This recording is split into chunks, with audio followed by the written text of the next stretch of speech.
அனைவருக்கும் வணக்கம். இது தமிழர் யுகம் வலையொலி. தமிழர் யுகம் வலையொலிக்கு உங்களை அன்போடு வரவேற்கிறோம்.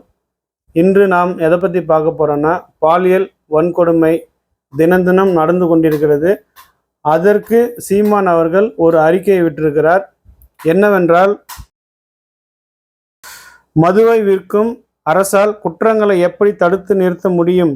அரசே மதுவை விற்கும் நிலையில் மதுவிலக்கு ஆயத்தீர்வை அமைச்சகம் என்ற பெயர் எதற்கு?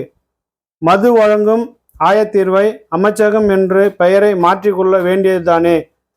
போதைப் பொருட்களை ஒழித்து சட்டம் ஒழுங்கை சீர்படுத்த வேண்டிய காவல்துறை ஆளும் கட்சியின் அதிகார கண்ணசைவுக்கு சேவை செய்யும் ஏவல் துறையாக செயல்பட்டு எதிர்கட்சியினரை அரசை எதிர்த்து கேள்வி கேட்கும் ஊடகவியலாளர்களை சமூக ஆர்வலர்களை அடக்கி ஒடுக்கி பொய் வழக்கு புனைந்து சிறைப்படுத்துவதையே முழு மூச்சாக செய்து வருகிறது.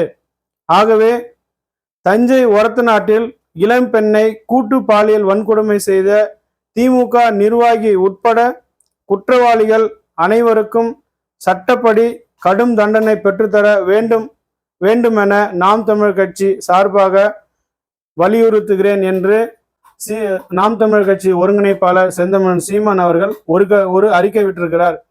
கடந்த ஒரு வாரத்திற்கு முன்பு 8ஆம் தேதி கொல்கத்தாவில் இதே மாதிரி ஒரு பிஜி ட்ரைனிங் டாக்டரை கூட்டு பாலியல் பலாத்காரம் செய்து இன்னும் அந்த நிகழ்வு முடியவில்லை. பல போராட்டங்கள் கொல்கத்தாவில் நடந்து கொண்டிருக்கிறது. இந்த சூழ்நிலையிலும் நாடு முழுக்க, இந்தியாவில் எல்லா மாநிலங்களிலும் நாடு முழுக்க கொலை, கொள்ளை, பாலியல் வன்கொடுமை நடந்து கொண்டிருக்கிறது. அதிலும் குறிப்பாக இப்பொழுது தமிழ்நாட்டில் திமுக ஆட்சிக்கு வந்ததுக்கு அப்புறம் அதிக கொலை, அதிக பாலியல் வன்கொடுமை நடந்திருக்கிறது. இதையும் சீமான் அவர்கள் வன்மையாக கண்டிச்சிருக்கிறார். இதற்கு அரசாங்கம் உடனடியாக நடவடிக்கை எடுக்க வேண்டும் என்று சீமான் அவர்கள் கேட்டிருக்கிறார். உங்களுடைய கருத்து என்ன அப்படிங்கிறதையும் இந்த கமெண்ட்ல கமெண்ட் பண்ணுங்க.